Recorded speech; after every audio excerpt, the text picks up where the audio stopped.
Assalamualaikum warahmatullahi wabarakatuh. Selamat pagi, selamat siang, selamat sore, dan selamat malam. Di sini saya akan mempresentasikan bagaimana dari tugas yang diberikan kepada saya di mata kuliah etika profesi. Sebenarnya pembuatan video ini bagaimana untuk melengkapi tugas UAS buat kebutuhan UAS yang dimana di sini saya mendapatkan judul dan saya di sini akan menerangkan bagaimana mengenai etika dan kode etik.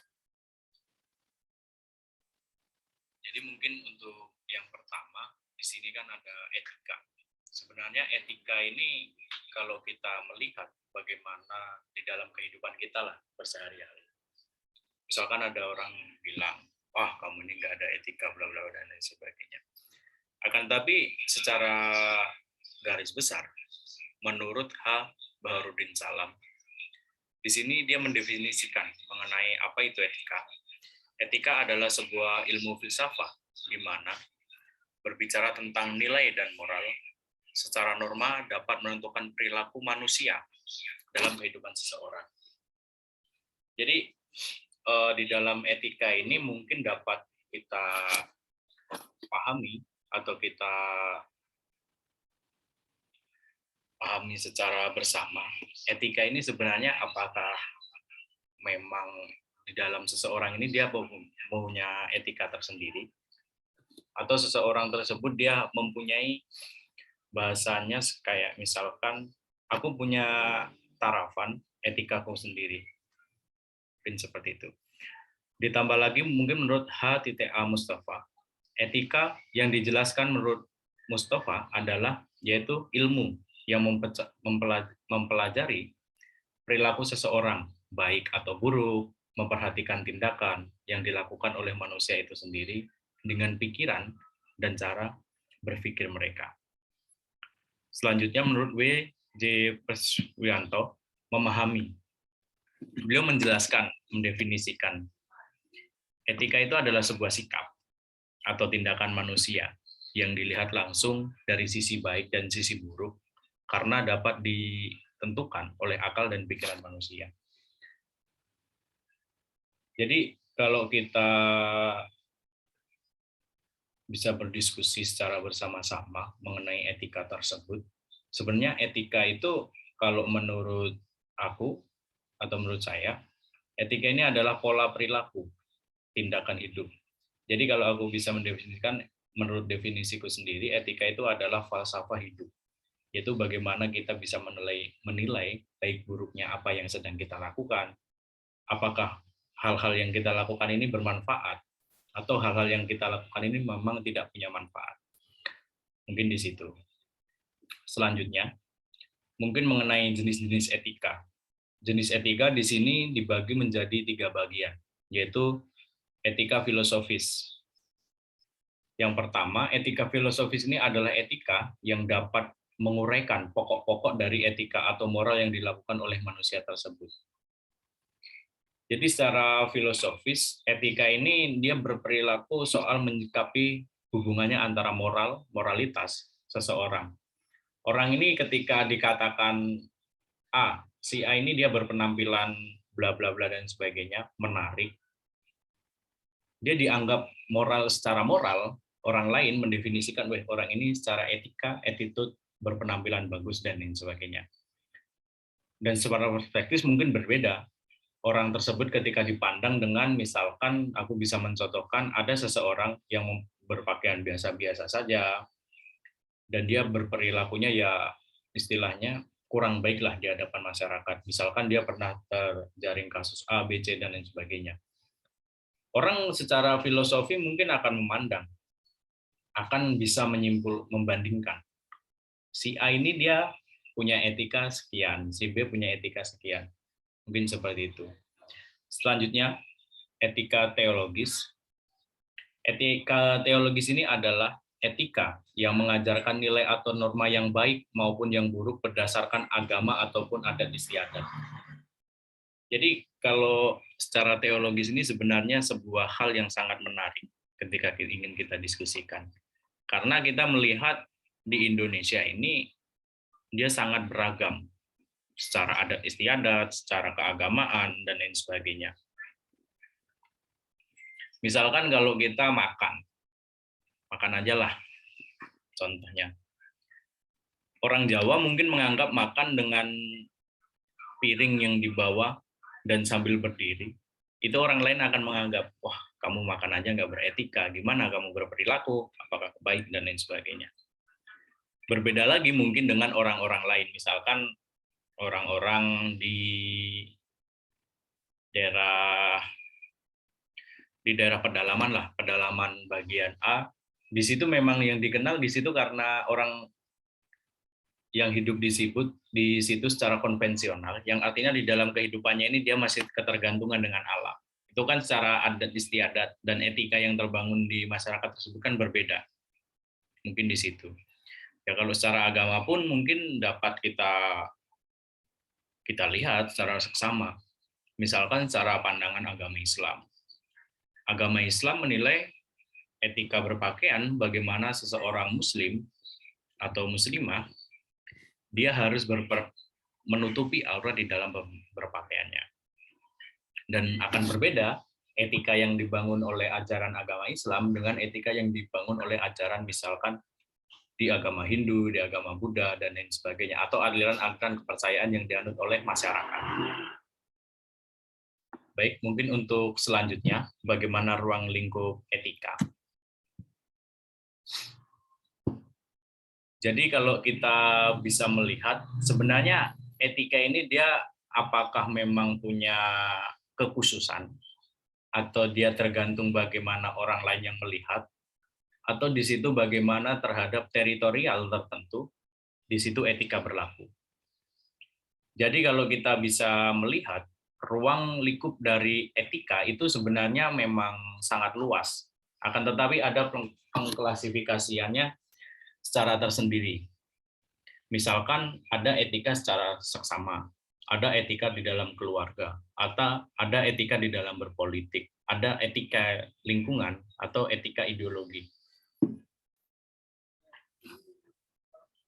Misalkan di dalam etika terhadap sesama. Misalkan ketika terhadap sesama, bagaimana kita bisa menghargai sesama kita, bagaimana kita bisa saling membantu, dan lain sebagainya. Di situ kan secara etika chemistry yang terbangun itu kita kan ada hubungan simbiosis mutualisme terhadap hal tersebut. Secara etika mungkin kita akan dipandang lebih dan lain sebagainya. Bagaimana etika secara bersama terhadap sesama, misalkan kita sama-sama seorang mahasiswa, atau bagaimana ketika misalkan kita nanti terjun di dunia kerja, misalkan bekerja di bagian advokat secara etika. Misalkan beberapa tahun ke depan, ada si advokat ini pasti dia punya ada hal-hal atau etika yang terbangun. Bagaimana etika ya seorang advokat, bagaimana dia cara berpenampilan, cara berpakaian, cara berperilaku, cara berbicara, dan lain sebagainya.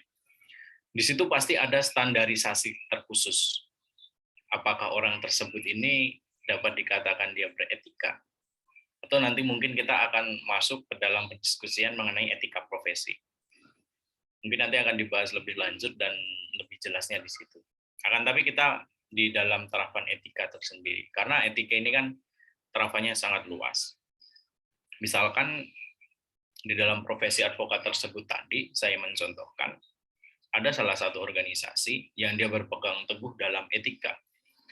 Ketika ada seorang anggota yang dia memang tidak sesuai secara pandangan, secara pemikiran, secara ideologi lah misalkan.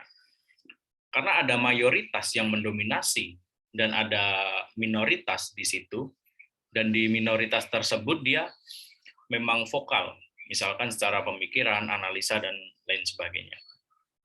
Apakah memang hal yang akan terjalin, hal yang akan terjadi di dalam situ kan secara etikanya juga akan berpengaruh.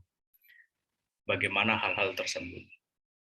Dilanjut, bagaimana misalkan soal etika keluarga. Misalkan etika keluarga ini kan kalau kita bisa melihat di Indonesia lah, secara keseluruhan Indonesia, ini kan secara keluarga, suku, agama, ras, dan budaya kan sangat banyak, sangat multi. Jadi sangat kaya lah, sangat beragam. Tentu etika keluarga orang Jawa dengan etika keluarga orang Sunda atau etika keluarga orang Sumatera, itu kan ada hal-hal terkhusus yang berbeda. Karena jika kita melihat juga, adat istiadat yang dibangun tiap daerah kan juga punya ciri khas tersendiri. Misalkan cara berperilaku hidup, atau misalkan kita bagaimana cara berbicara. Orang Jawa secara dia bisa dikatakan beretika ketika dia istilahnya dia menjunjung tinggi bagaimana unggah-ungguhing wong Jawa, misalkan, karena bagaimana kita harus saling menghargai, saling menghormati, ketika kita berbicara harus pakai bahasa halus, bahasa ini, itu, dan lain sebagainya. Etika tersebut bagaimana dia terbangun di dalam lingkupan kecil di dalam organisasi, yaitu keluarga. Dan hal tersebut paling seiring berjalannya waktu akan berkembang, bagaimana perkembangan etika di dalam keluarga ini akan mempengaruhi keluarga-keluarga lain, dan lain sebagainya.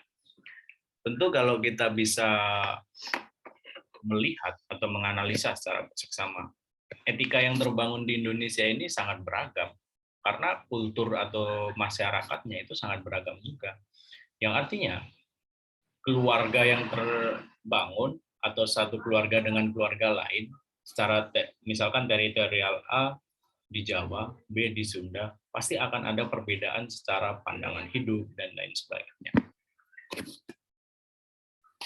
Selanjutnya mengenai etika politik, tentu di dalam berpolitik pun kita harus melihat bagaimana apa sih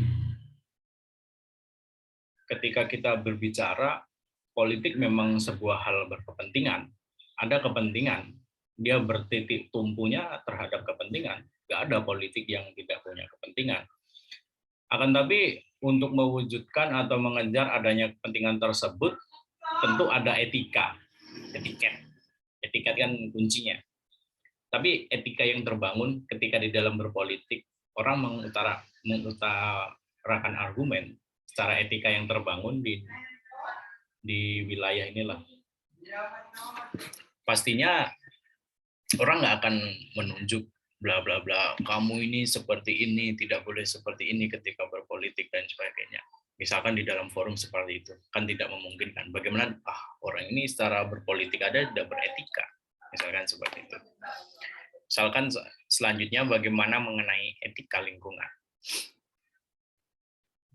Etika lingkungan mungkin sebenarnya kalau kita bisa berdiskusi akan sangat panjang mengenai etika lingkungan. Karena etika lingkungan misalkan kalau kita memandang tren global saat ini, bagaimana soal hal-hal yang sering digaungkan, bagaimana krisis global, krisis terhadap karbon yang akan menghancurkan bumi, dan lain sebagainya. Karena etika lingkungan, kalau kita bisa melihat, pasti di situ dia juga berpengaruh dengan etika-etika yang lain, dan dia juga mempunyai pengaruh terhadap budaya masyarakat yang akan terbangun untuk kedepannya. Misalkan kalau kita melihat tahun sekian, tahun 90-an ke bawah lah, atau bagaimana sebelum ditemukannya teknologi yang dinamakan kertas atau sebelum ditemukannya plastik misalkan. Dulu mungkin sebelum adanya plastik, orang akan berpandangan plastik ini dia sebagai penolong ketika masih baru. Karena apa? Karena dulu bahan-bahan yang digunakan misalkan bahan-bahan yang akan digunakan, misalkan aku ingin membungkus makanan. Orang kan akan mengambil di dahan pohon, daun-daun, dan lain sebagainya. Dan misalkan hal tersebut dilakukan dalam jumlah yang banyak dan terus-menerus? Gimana? Pasti hal tersebut itu kan, wah, orang ini misalkan kalau orang yang mempunyai pandangan soal ekologis, wah ini secara ekologis nggak baik ini kita mengambil daun-daun pohon ini. Terus ditemukanlah bagaimana adanya plastik tersebut. Akan tapi ketika kita melihat bagaimana tren saat ini, bagaimana orang yang mulai meninggalkan plastik, dan mereka mencari alternatif-alternatif terbarukan yang lebih bagus lagi, atau yang tidak akan punya potensi mencemari lingkungan. Karena kan kalau kita melihat sampai saat ini pun sampah dari plastik tersebut ya memang sangat bikin kehancuran. Padahal kalau kita melihat plastik ini kan dia juga berbahan dari pohon. Tetapi kan sampah plastik yang sangat sulit diurai dan bahkan membutuhkan waktu sampai ratusan tahun supaya plastik ini bisa terurai. Mungkin di situ. Selanjutnya, mengenai etika ideologi. Tentu kalau kita berbicara mengenai soal ideologi, pasti di situ akan memuat bagaimana apa sih pemikiran kita, perspektif Anda mau seperti apa? Perspektif Anda sebagai seorang mahasiswa akan diarahkan kemana? Secara pemikiran, secara ruang gerak, dan lain sebagainya. Akan tetapi, di dalam ideologi, sebenarnya kan ideologi ini adalah sebuah pemikiran. Kita menganut pemikiran si A, si B, dan lain sebagainya. Boleh, akan tetapi kan ketika satu orang dengan orang yang lain, pasti dia mempunyai perspektif tersendiri. Nah, disitulah mungkin akan terjadi dialektika, bagaimana etika yang akan terbangun di dalam orang-orang yang punya pandangan-pandangan khusus, pandangan A dengan pandangan B, ketika bertemu dia nggak akan bersatu. Akan tapi dia punya batasan-batasan sendiri, yaitu etika yang terbangun bagaimana di dalam kehidupan bersama-sama di dalam masyarakat.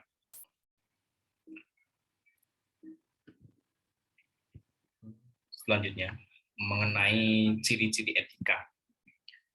Ciri-ciri etika mungkin dapat diklasifikasikan secara garis besar 4 bagian. Yang pertama itu ada etika akan tetap berlaku walaupun tidak ada orang lain yang menyaksikannya. Etika ini kan soal bagaimana prinsip hidup kita. Walaupun tidak ada orang lain yang menyaksikan, pasti kita merasa malu ketika membuat hal yang tidak baik atau yang diistilahkan hal ini menurut saya bertentangan dengan etika di dalam kehidupan saya. Walaupun tidak ada orang lain yang menyaksikan, wah ternyata aku setelah melakukan A, walaupun nggak ada orang lain yang mengetahui, tapi aku merasa menyesal dan lain sebagainya. Yang kedua, bagaimana sifatnya itu absolut atau mutlak. Jadi etika ini dia bersifat mutlak, bagaimana di dalam berkehidupan, di dalam masyarakat, di dalam diri kita sendiri. Di dalam etika juga ada terdapat cara pandang sisi batin manusia. Ya manusiawi lah ketika kita melihat misalkan ada si A tertimpa musibah. Ya secara etika, walaupun tidak ada orang lain yang melihat, pasti kita juga merasa malu ketika kita nggak menolong. Misalkan. Etika sangat terkait dengan perbuatan serta perilaku pada manusia sendiri. Jadi etika ini ya seperti berkehidupan kita. Dan di situ. Selanjutnya, mengenai fungsi dari etika tersebut. Jadi etika ini dia punya fungsi bagaimana dia tempat untuk mendapatkan suatu orientasi kritis yang terhadap berbagai suatu moralitas yang membingungkan. Jadi misalkan kita ada secara orientasi moral, kita berbicara nih, ada kebingungan. Pasti di situ ada etika. Kenapa sih kita bingung? Apa sih yang membuat kita membingungkan terhadap hal tersebut? Jadi fungsi etika bagaimana kita bisa menuju ke situ. Selanjutnya itu dapat menunjukkan keterampilan intelektualitas, yaitu suatu keterampilan untuk berargumentasi secara rasional yang sangat kritis. Jadi secara hal-hal tersebut mungkin etika ini ketika kita misalkan berpindah tempat, Aku dari wilayah A ke wilayah B. Di situ kan ada etika di dalam masyarakat yang terbangun dan berbeda. Jadi di dalam etika A sama etika B itu dapat mengubah pola pikir kita. Secara rasionalitas akan menjadi perspektif yang kritis. Selanjutnya, untuk orientasi etis ini diperlukan di dalam mengambil suatu sikap yang wajar dalam susunan masyarakat pluralisme. Selanjutnya itu dari manfaat etika, yaitu etika ini dia dapat membantu kita dalam berbagai macam pandangan moral itu untuk menentukan keputusan. Jadi setiap kita mengambil keputusan, sekecil apapun keputusan, kita harus mempertimbangkan. Karena itu mungkin etika yang terbangun. Jadi di situ, kawan-kawan. Selanjutnya itu dapat membedakan nama yang tidak diperbolehkan dirubah, yang mana yang diperbolehkan dirubah.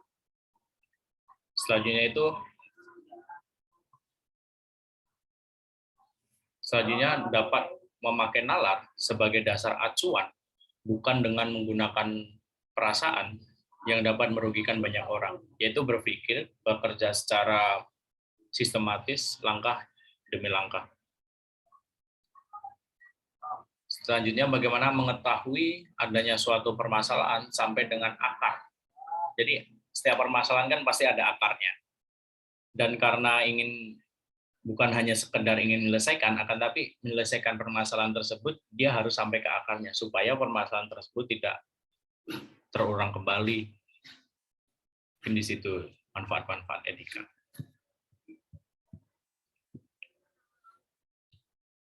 Selanjutnya, mengenai kode etik.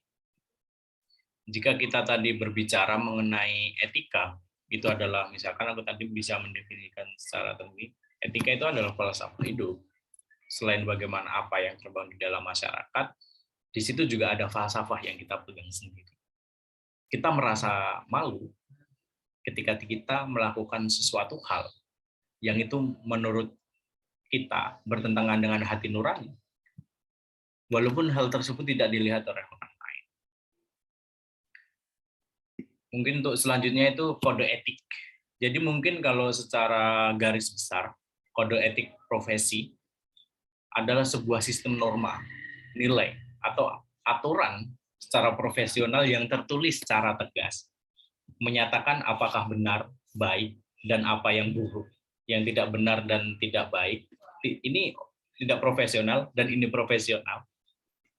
Kode etik itu menyatakan perbuatan apa yang harus dilakukan dan apa yang harus dihindari. Jadi kalau kita tadi berbicara etika, etika itu menurut kita ini nggak baik. Menurut ini baik. Tapi secara kode etik, misalkan yang menurut kita baik, belum tentu itu baik menurut kode etik. Di situ. Jadi tapi ketika kita melihat lagi, tujuan kode etik ini agar seorang profesional lah. Misalkan karena aku berkuliah di Fakultas Hukum, yang nantinya aku akan menjadi seorang profesionalitas di bidang hukum.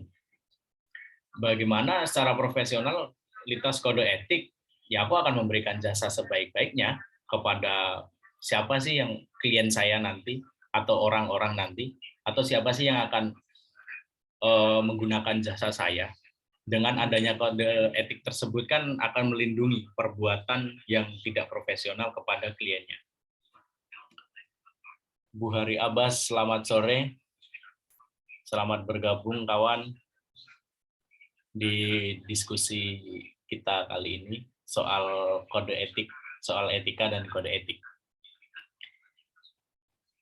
Jadi kalau kita melihat, jadi kode etik dan etika. Akan tapi etika tersebut juga punya tujuan tersendiri, misalkan. Apa sih tujuan etika? Tujuan etika bagaimana kalau di dalam profesi tertentu, dia akan menjunjung tinggi bagaimana profesinya tersebut martabat. Profesi ini bermartabat ketika dia ada etika yang dijalankan secara tegas. Tidak memandang bulu, kode etik yang diterapkan di dalam sebuah organisasi, misalkan ada profesi organisasi advokat. A. Dia menerapkan bagaimana kita ketika mendapatkan klien, kita harus bersungguh-sungguh. Di situ kita bekerja secara bagaimana kita menerapkan untuk guna kepentingan masyarakat secara umum, dan ketika ada masyarakat atau seseorang yang dia, misalkan orang tersebut termarginalkan, karena secara ekonomis dia tidak bisa, akan tapi orang tersebut misalkan kena kasus harus kita bela secara gratis dan lain sebagainya. Akan tapi ketika misalkan ada kode etik tersebut tadi tercantum, ada salah satu oknum yang tidak mengindahkan adanya kode etik tersebut. Pasti misalkan karena organisasi advokat A ini dipandang orang lain, dia menjunjung tinggi profesi advokatnya tersebut guna untuk mengabdian kepada masyarakat, dan tiba-tiba ada seorang oknum yang tidak mengindahkan adanya etika yang terbangun, yang sudah dibangun, disepakati secara tertulis. Pasti itu akan merubah bagaimana pandangan orang lain terhadap organisasi profesi tersebut.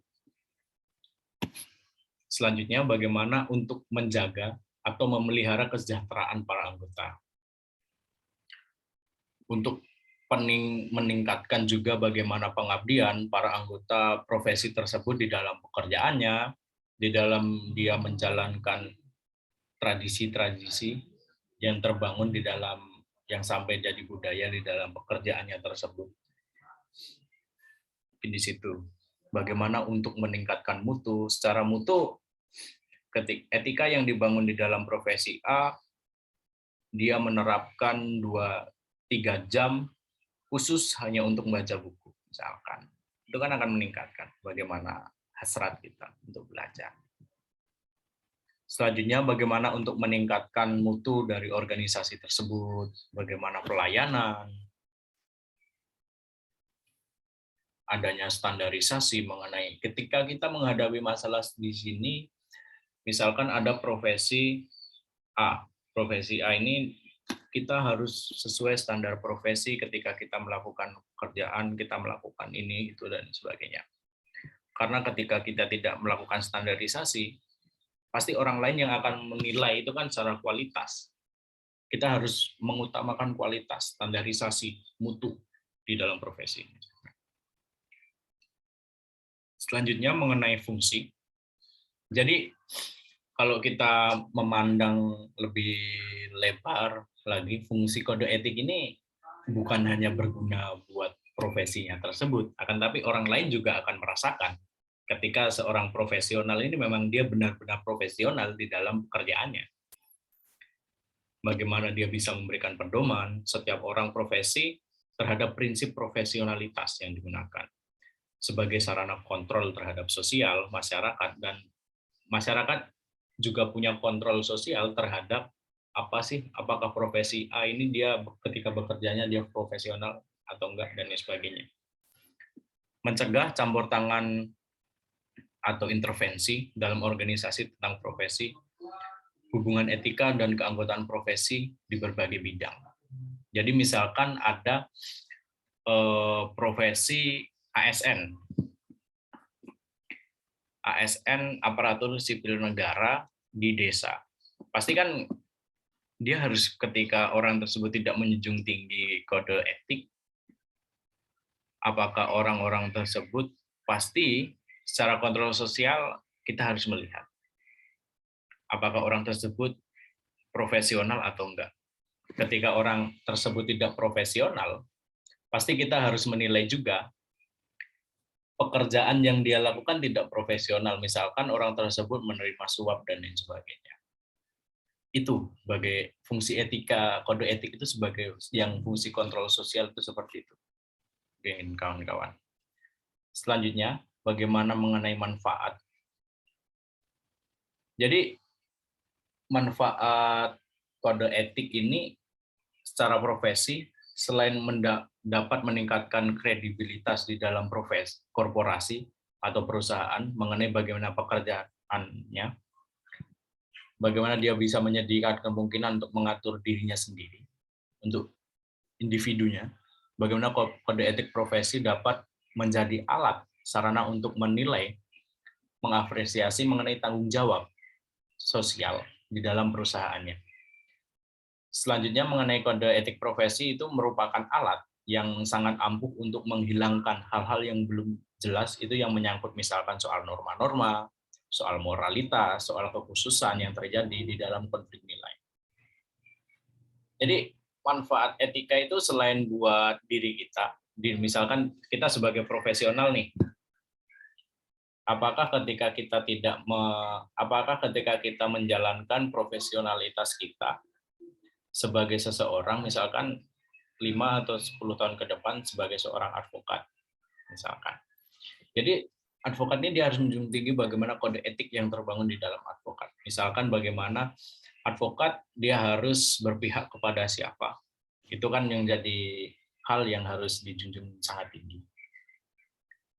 Ketika orang tersebut atau orang-orang tersebut secara etika, dia tidak berpegang teguh terhadap etikanya, ya pasti dia hanya akan mengincar soal material.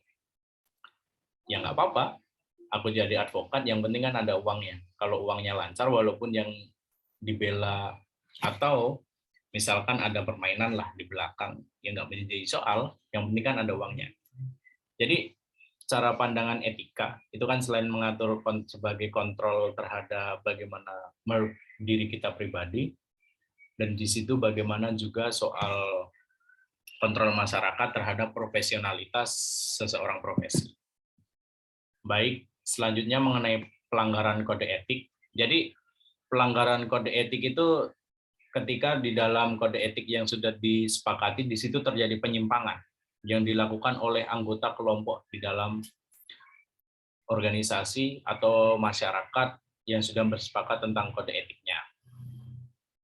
Jadi akan tapi kalau kita melihat juga kode etik ini pasti dia punya hal-hal kenapa sih kode etik ini dilanggar.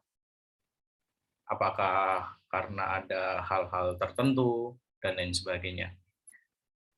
Misalkan di sini saya mencontohkan sebab pelanggaran kode etik, di situ ada saya garis besar ada 2 bagian. Yang pertama itu yang menyangkut bagaimana soal idealisme. Dalam kode etik profesi, ketika hal yang dilakukan sudah tidak sejalan, itu kan sudah melanggar ini nih, idealisme saya sudah terganggu dengan adanya kode etik ini, dan lain sebagainya. Ya di situ adalah fakta yang terjadi di sekitar profesional, sehingga harapan itu ya jauh dari kenyataan. Misalkan idealisme yang kita pegang, kita harus melakukan A, sedangkan kode etik yang dibangun udah melakukan B. Itu ya secara langsung nggak langsung ya pasti kode etik yang dibangun pasti akan dilanggar oleh segelintir orang. Yang kedua, bagaimana kemungkinan para profesional ini berpaling kepada kenyataan dan mengabaikan profesionalisme kode etik profesi. Mungkin terhadap bagaimana berpalingnya terhadap seseorang profesionalitas, pasti yang diutamakan, yang mempengaruhi hal tersebut, yang kalau kita melihat tadi ada idealisme, yang di situ pasti adanya material. Hal-hal material yang mempengaruhi seseorang tidak profesionalitas. Mungkin di situ. Selanjutnya, itu bagaimana etika dan kode etik profesi. Jadi kalau kita lihat itu secara bidang etika dan kode etik itu berbeda. Etika ya secara etika, secara sanksi moral, secara sosial, dia tidak tertulis. Dia cuma melihat bagaimana baik atau buruk seseorang, karena dia sifatnya itu masih moralitas kalau kita secara etika. Ya etika ini moral. Akan tapi ketika kita melihat bagaimana kode etik, itu etika yang di dalam yang sudah disepakati, itu etika internal itu baku disepakati. Siapa sih yang berada di organisasi A misalkan. Kalau etika kan secara moral. Kalau ini kan udah baku. Bagaimana orang ya ini aturan yang dibangun. Mungkin seperti itu. Secara tujuan pun berbeda. Ketika kita melihat etika, ya tujuan etika itu mengatur perilaku. Bagaimana kita bisa berakhlak baik. Nah, tapi kode etik ini kan berbicara soal tata tertib. Hal-hal yang harus kita jalankan di dalam bekerja, di dalam melakukan kegiatan, dan lain sebagainya. Dia untuk memelihara perilaku kita. Bagaimana ketika kita sudah tidak bekerja, misalkan selesai bekerja, ya bagiku kita harus tetap mematuhi tata tertib yang diterapkan. Dan hal-hal yang lain pun misalkan kayak sanksi. Sanksi pun kalau kita berbicara etika, dia tidak ada sanksi. Karena dia bersifat moralitas. Jadi moralitas itu yang terbangun di dalam masyarakat. Bagaimana cara pandang orang lain yang akan menilai etika yang terbangun di dalam diri kita. Ketika kita berpakaian tidak menarik, atau pakaian yang kita pakai di situ biasa-biasa saja, orang lain nggak akan menegur pasti. Tapi orang lain akan berpandangan lain ketika dibandingkan dengan orang-orang yang memakai jas misalkan. Mungkin itu. Apalagi kalau kita melihat sanksinya juga mengenai kode etik ini, dia bersifatnya secara sanksi teguran. Ada teguran lisan, bagaimana secara lisan Anda melanggar kode etik pertama di dalam profesi yang Anda jalani saat ini. Ya dia bagaimana di dalam bekerja ya harus kode etik. Bagaimana misalkan bekerja sebagai ASN, Anda harus menerapkan kedisiplinan tas. Misalkan kode etik yang dibangun di dalam internal aparat kepolisian, pasti akan prinsip pertama yang akan dibangun dalam kode etik ya bagaimana kita bisa disiplin, bagaimana kita harus patuh terhadap. Ketika Anda tidak patuh dengan perintah, mungkin Anda akan melanggar kode etik, ya berupa teguran, skorsing, bahkan bisa sampai pemecatan di dalam pekerjaannya tersebut. Oke, mungkin di situ dulu penjelasan saya. Dari kawan-kawan yang sudah tergabung di dalam pendiskusian ini mengenai etika dan kode etik, mungkin kalau ada pertanyaan saya persilahkan.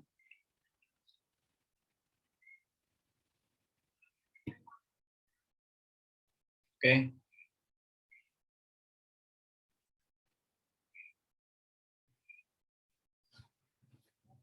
Baik, mungkin kalau tidak ada pertanyaan untuk pendiskusian sore kali ini, saya tutup.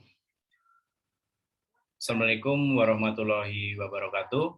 Semoga apa yang saya sampaikan bisa bermanfaat terutama buat saya pribadi dan kepada seluruh rekan-rekan yang berada di Zoom meeting ini, dan buat kalangan umum, karena video atau record ini nanti akan saya upload ke YouTube. Terima kasih. Salam yang setinggi-tingginya dan terima kasih. Assalamualaikum warahmatullahi wabarakatuh. Dil, kalau